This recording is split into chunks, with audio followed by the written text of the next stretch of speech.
10:23 de la mañana, voy a la Fiscalía. Habla a esta hora la Fiscal General de la Nación, Luz Adriana Camargo, a propósito de esta orden de captura emitida desde la Sala de Apelación de Guatemala, pero también de otros casos de coyuntura nacional. Escuchemos lo que dice la Fiscal General.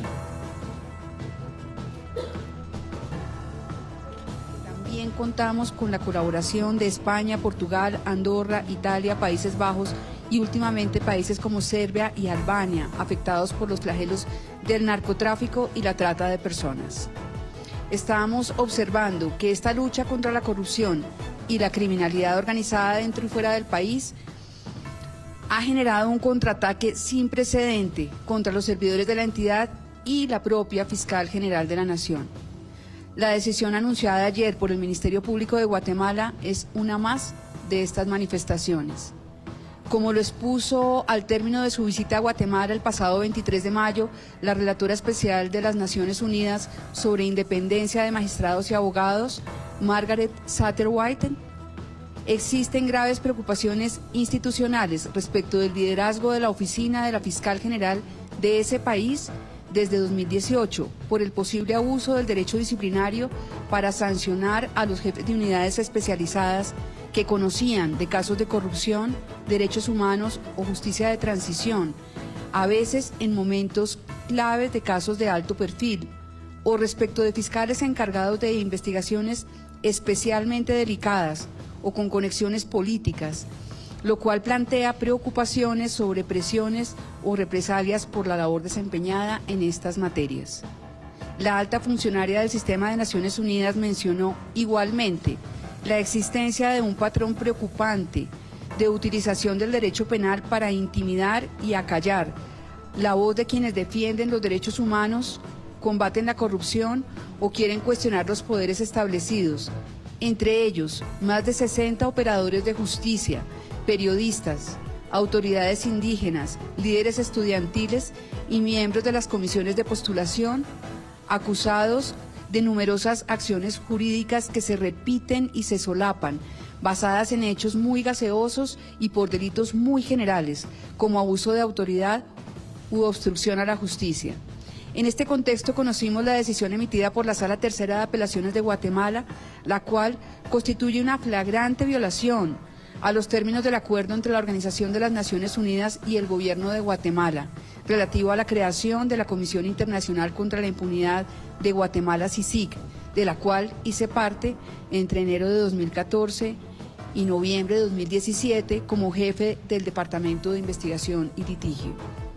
El artículo 10 de ese acuerdo, suscrito en la ciudad de Nueva York el 12 de diciembre de 2006, establece que el comisionado o comisionada y el personal internacional de la CICIG tendrán inmunidad de jurisdicción penal, civil y administrativa de conformidad con la Convención de Viena sobre Relaciones Diplomáticas de 1961. Adicionalmente, incluye inmunidad de arresto o detención personal e inmunidad de toda acción judicial respecto a actos realizados en el desempeño de la misión, incluso, abro comillas, después de que la comitiva haya dejado de prestar servicios a la CICIG. En este sentido, la determinación del Tribunal de Apelación desconoce los parámetros del derecho internacional y los derechos humanos, carece de sustento jurídico y pone en riesgo la colaboración decidida entre países y organismos internacionales para luchar contra la impunidad, la corrupción y los flagelos criminales que debilitan las democracias. Se basa en una interpretación descontextualizada de los logros obtenidos en el caso Odebrecht por la Fiscalía Especial contra la Impunidad de Guatemala, dirigida por su entonces jefe Juan Francisco Sandoval Alfaro, acompañado por personal nacional e internacional de la CICIG, entre el que me encuentro. En este caso se construyó y desarrolló una metodología de investigación que permitió rastrear y documentar la ruta del dinero entregado como soborno por la constructora brasileña a altos funcionarios del Estado guatemalteco. El rigor y la solidez de esa investigación generaron la reacción de los corruptos involucrados que pretenden desprestigiarla. Por eso, Más allá de la inmunidad que me ampara e impide la expedición de la orden de captura internacional, que ayer se dio por tramitada sin estarlo, y que no será emitida teniendo en cuenta el comunicado del gobierno de Guatemala que rechaza la petición del Ministerio Público de ese país, me cobija a mí la tranquilidad de mi inocencia en los hechos que con sesgo político se me atribuyen.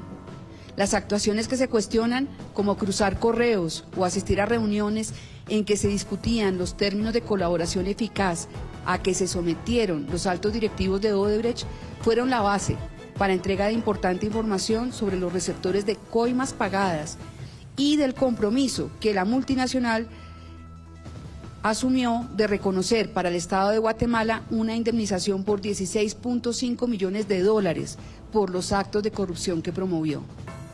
La inmunidad no significa impunidad.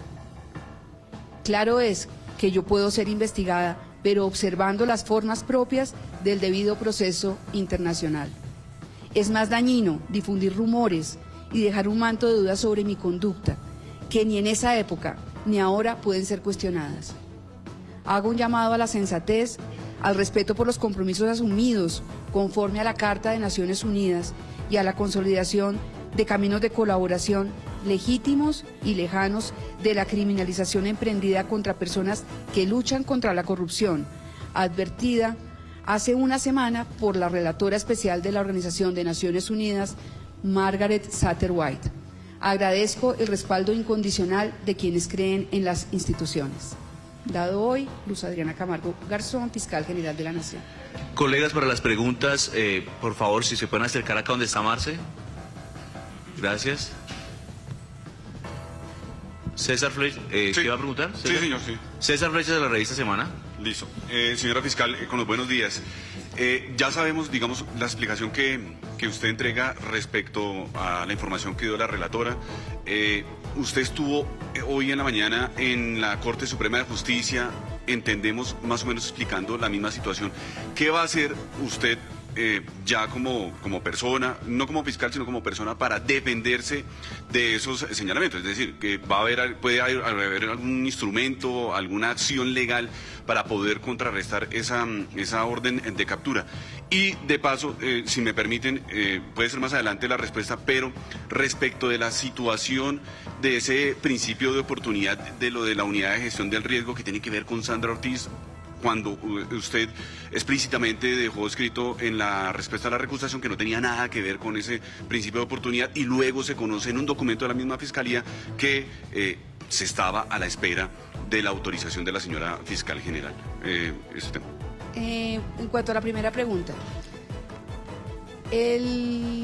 lo que esta mañana se hizo fue que acudimos el vicefiscal y yo a la sala plena de la Corte Suprema de Justicia que estaba convocada hoy.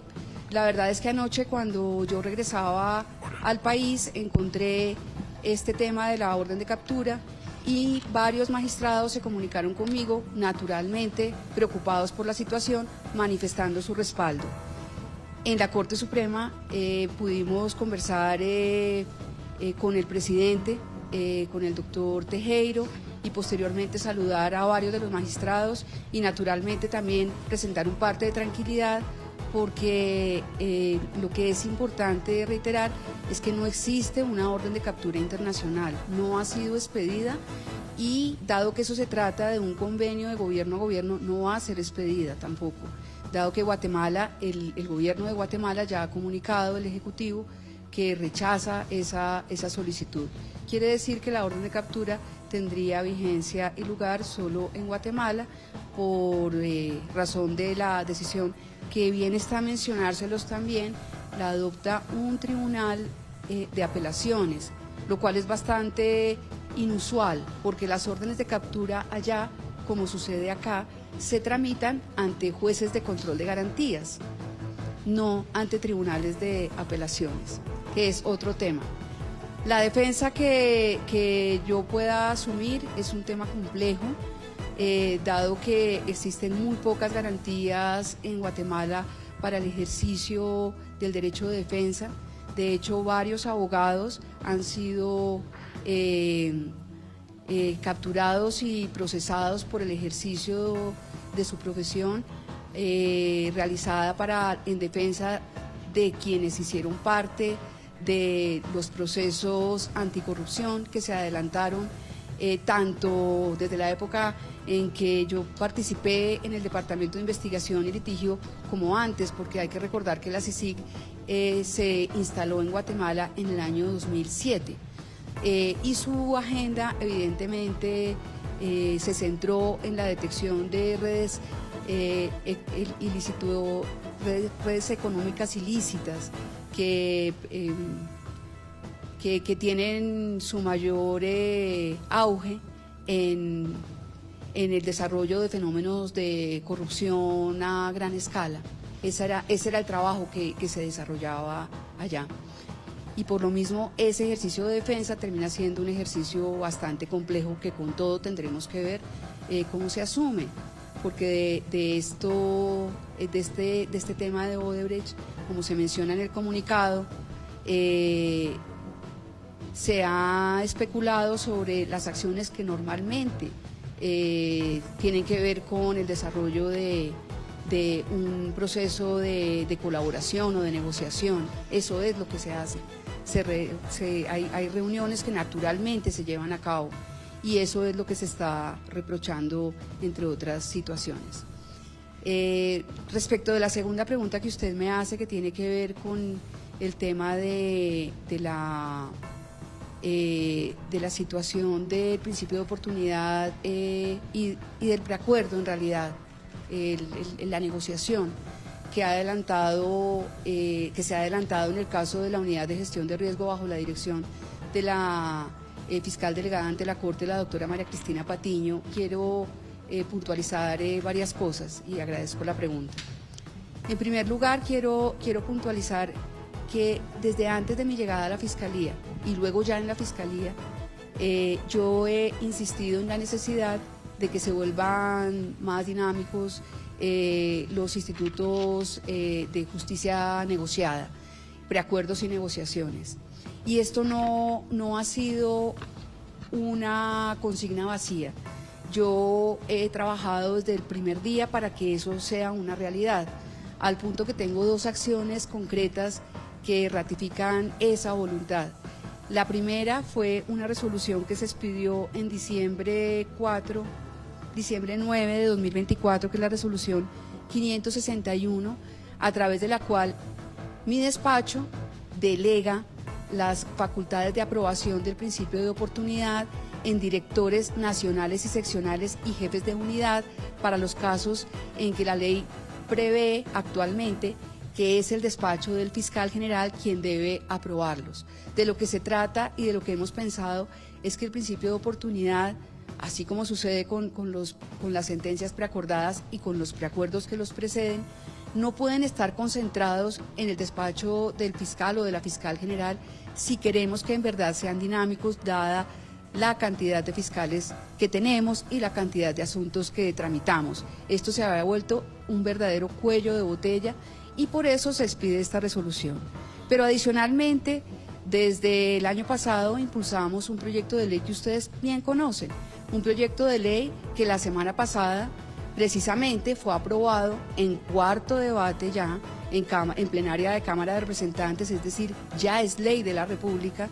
Estamos pendientes de la audiencia de conciliación y de que pase al Ejecutivo para sanción presidencial. Allí ya se deja establecido en ley y no a través de una resolución interna de Fiscalía las competencias de los fiscales que adelantan las investigaciones para tramitar con autonomía y con independencia sus principios de oportunidad de los procesos que tienen a su cargo, por supuesto sometidos al control judicial que trae la Ley 906 y que hemos considerado es suficiente control como para que podamos pensar en unos mecanismos más dinámicos.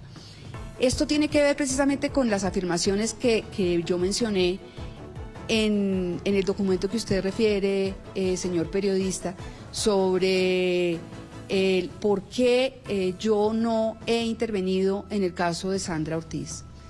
Este fin de semana, a raíz del artículo que publica la revista Semana, conozco una resolución que emitió la Dirección de Protección y Asistencia, en la cual se menciona, entre otras cosas, entre otros argumentos, se niega la protección solicitada por la ex consejera y sus familiares, o más dirigida a sus familiares que a ella misma, porque ella está privada de la libertad.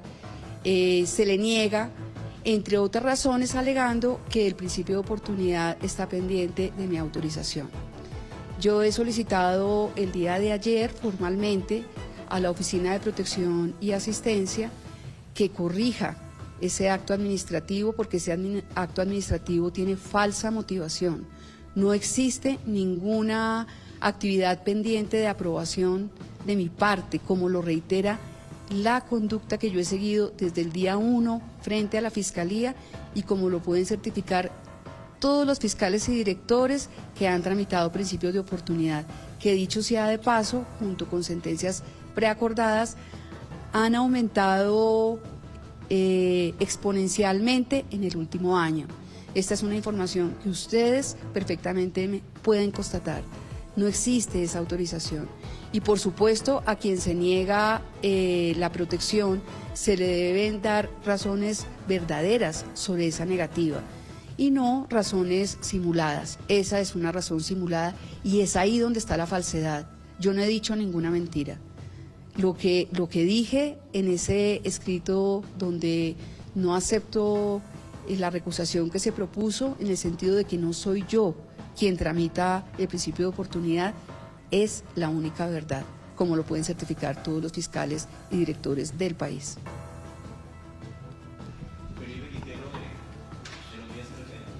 Señora fiscal, señor vicefiscal, buenos días. Usted habla en su comunicado, señora fiscal, que la decisión desconoce los parámetros del... Muy bien, 10:40 minutos de la mañana. Era la fiscal general de la Nación, Luz Adriana Camargo. La única verdad es que yo no transmito principios de oportunidad.